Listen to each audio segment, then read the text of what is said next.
il y a une jeunesse qui a de l'espoir.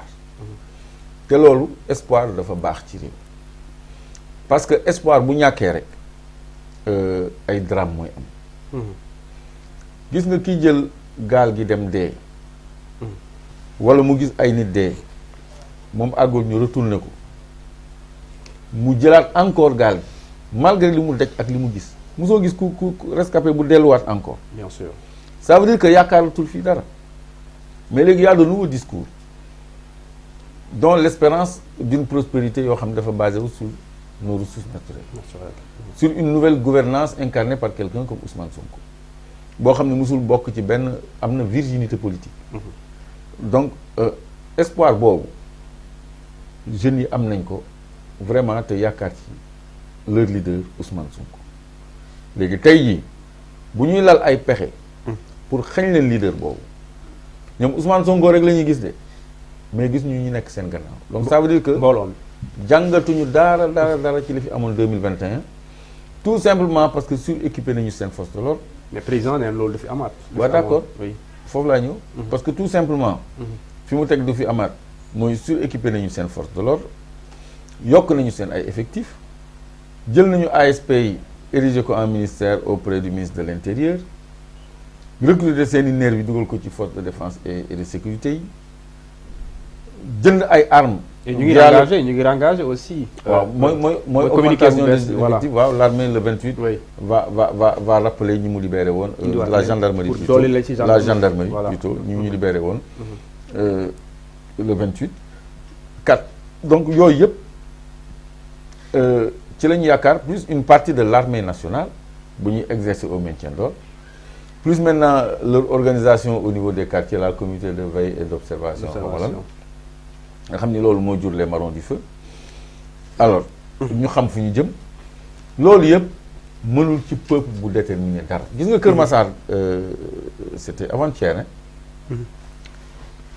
gendarmerie mu ngi fa déployer de façon impressionnante. oui mais fa ñu doon defee meeting ba foofu gendarmerie bi mënu fa régler waaye gis nga foule bi ni mu compacté bien sûr gendarmerie mënul disperser loolu mënu fa régler dara et c'était justement à Kër Massar. c'est à Kër Massar oui te ñoom ñu ngi déployer foofu mais mënuñu woon foofu mënuñu ko gérer foofu c'était le peuple ñoo fa nekkoon kon foofu du lu force de l'ordre wala ay nervi yi wala ay di mën a rek mën a maîtriser. parce que boo fa balancer ay lacrymogènes y aura beaucoup de morts ci ay mouvements de foule. bien sûr mais ça va engendrer des réactions yoo xam ni dafay déborder dëkk bi day tàkk.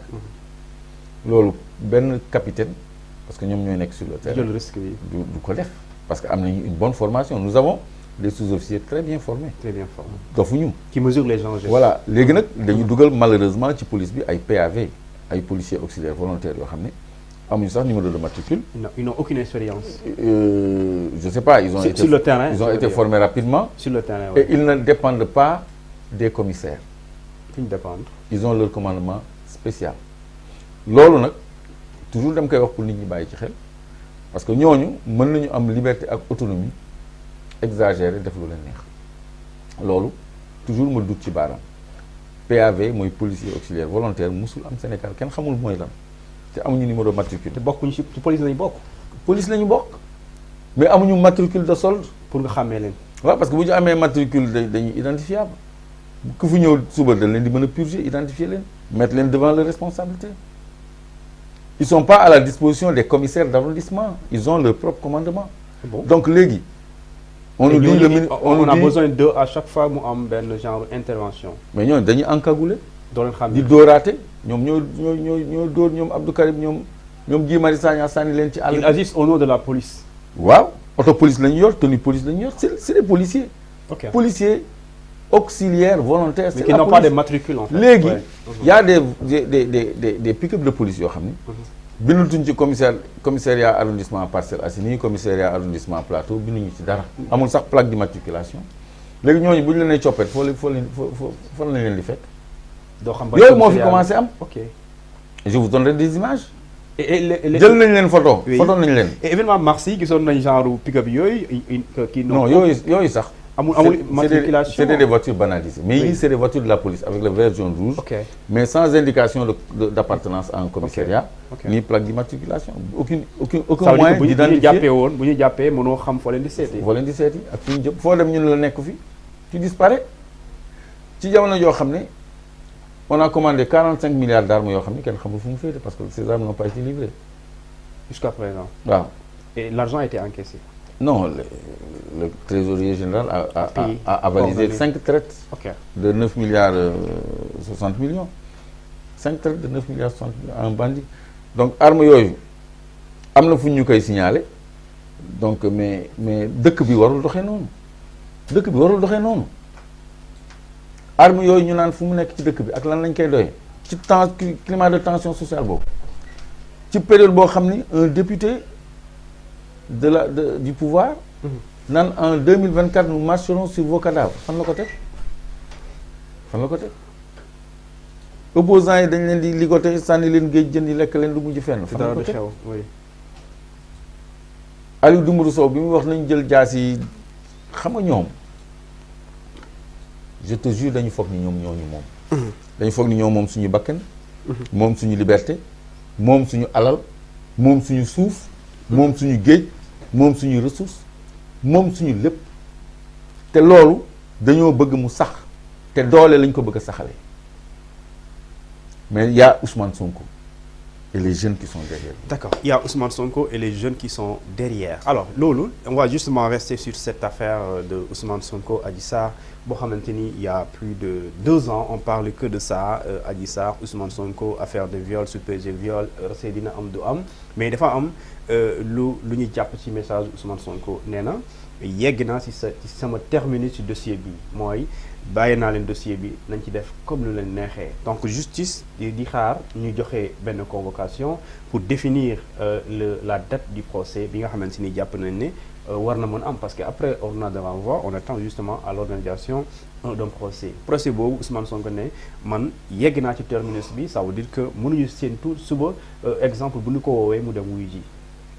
waaw léegi loolu ku nekk na assumer responsabilité am. muy état muy ak. moom assumer na responsabilité am. nee ñu dem. léegi yegg na terminus. léegi na justice assumer responsabilité am après ñu xool fu wàllante buñ ci ak gëtam. en faisant quoi. loolu ak buñ ci. justice assumer responsabilité mooy woote. on justice wooteegul ñu ngi déglu li ci kanam daal. oui kenn mënul jiitu paaka ci mbal. mais ku nekk na jël responsabilité y compris le peuple souverain ku nekk na jël responsabilité. c'est-à-dire que le peuple. xam nga ñi may tuddee le peuple parce que des fois dañu naan mais da ngeen wax le peuple man bokkuma ci génnee ma ci nangam sangam le peuple c'est pas tout le monde c'est vrai. ok mais le peuple mooy ñi nga xam ne ñoo génnoon 2021.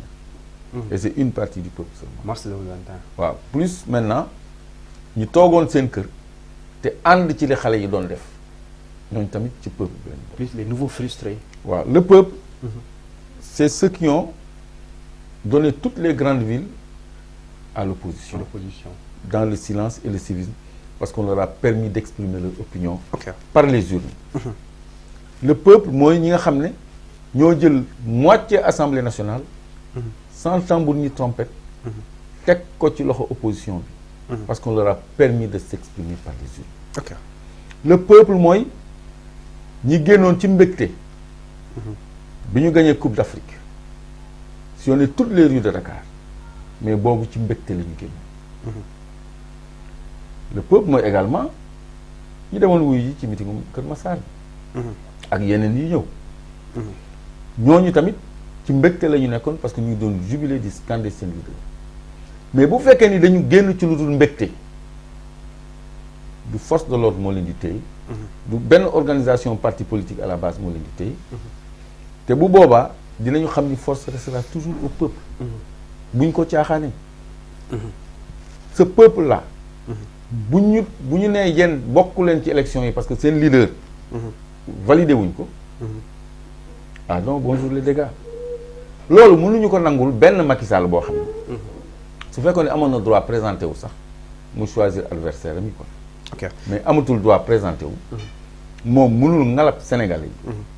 ba duñu foqati yat bi mu tëyee te wallaahi seen kaw la jëm te ñoom xam nañ ko moo tax ñu mooy ci moo tax xëccoo la war a doon ba yat bi tàbbi suñu loxo. d'accord parce que amul benn civilité parce que civilité bi moo doon ñu teg constitution respecté ko ñu teg processus électoral respecté ko woote waxtaan ñu déggoo autour de l'essentiel ku nekk respecté yoon mais jaay doole bi comme ni ñu def Mimi Touré comme li ñu bëgg a def li ñuy def acteur politique yëpp ñu ngi écarté loolu moom je crois que askan bi moo ko mën a lakkal. d'accord ci Mimi Touré boobu la ñuy ñëwaat parce que Mimi a confirmé justement cette décision dafa ne je viens d'apprendre mon exclusion de l'Assemblée nationale par le président Macky Sall en totale violation de la loi et je reste plus que jamais déterminé à poursuivre mon combat pour l'enracinement de la démocratie sénégalaise et contre sa tentative de troisième mandat moralement et juridiquement inacceptable.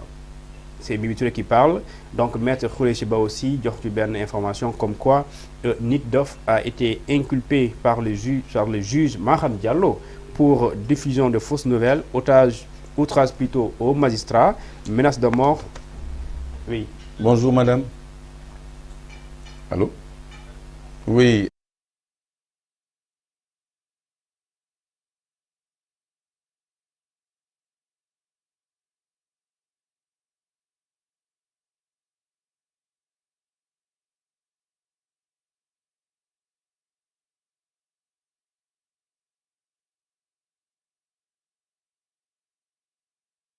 C'était une confirmation d'information, c'était ça.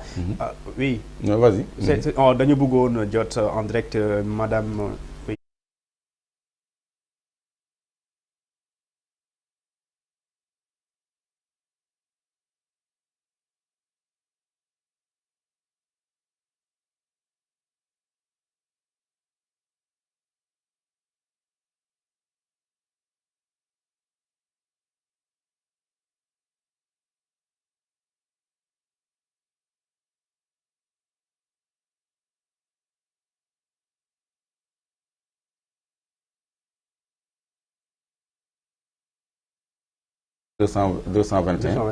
Donc je laisse la parole aux journalistes parce que moi je suis pas journaliste.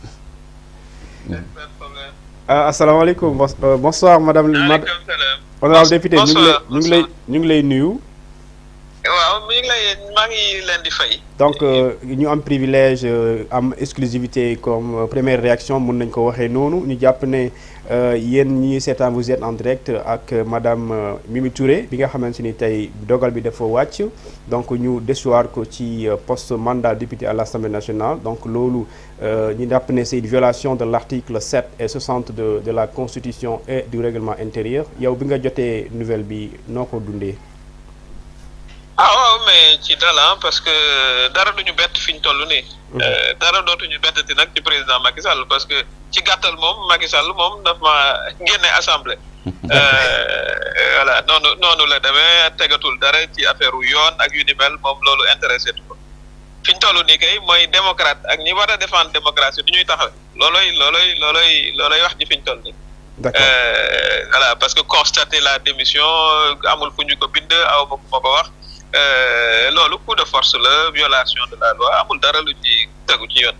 est-ce que vous comptez est-ce que jàpp nga ne da nga war a def ña nga xam ne waa PDS defoon nañ leen ko muy Mbaye Ndiaye ak Moustapha Cissé Lo bañ leen ko defee daf leen a rembourser seeni salaire. D'accord. Voilà mais bon affaire bi moom. mu ñëw defaat ko tey loolu li waral lii yëpp. mooy troisième mandat bi muy wut. amul beneen explication bu ñuy. est-ce que vous comptez saisir le Conseil constitutionnel? waaw certainement dinañu ko étudier naa ko étudier avec mes avocats mais li ci ëpp solo mooy taxawaay bi mooy dadul wàññi dara au contraire da koy gën a yokk. deful lu dul gën maa motiver. D'accord. Voilà ci li nga xam ne ca laa jëm suma candidature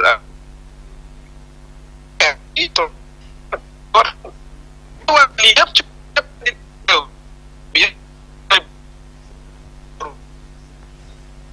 loolu amul explication ñun nag suñu décision mooy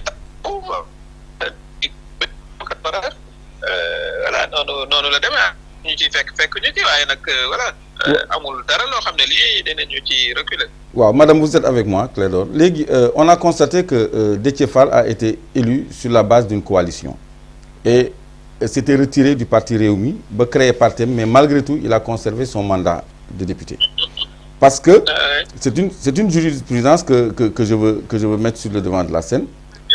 Parce que la loi appliquée à ceux qui sont dans un parti politique n'est pas appliquée à la coalition des partis politiques.